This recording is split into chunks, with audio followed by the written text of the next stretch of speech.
artillery rumbling through the streets, a sure sign that Moscow is getting back to normal. After 3 months of a lockdown due to the coronavirus, the city has sprung back to life in time for a military parade.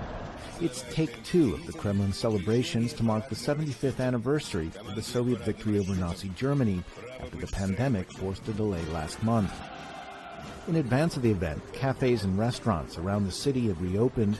Parks are also available for strolls, with masks now optional according to new rules. If the government made the decision, then probably it was the right one. At least that's my opinion. It's life as it once was, or at least something close to it, even if marquee cultural institutions are taking a more go-slow approach to the new normal. Actually, it's not allowed to visit museum without wearing a mask. Also, we recommend to wear gloves, but if the visitor doesn't have it, we can provide it for free. Across the city, at the Lenin Library, social distancing has joined silence among requirements for visitors. Even books are affected. Any of the library's volumes handled are shelved for an automatic 2-day quarantine. We have to be very careful by sending this message. Yes, we are open, but it's not over yet. Be careful.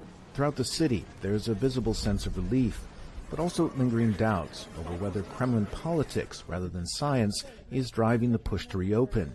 President Vladimir Putin has much to gain, argue skeptics. Yeah, I'm sure they will lock us up again after this parade due to the honor of the president, and that's it.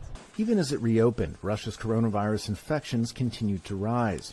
With more than 600,000 documented cases in the fourth week of June, the country was third in the global rankings, behind Brazil and the U.S.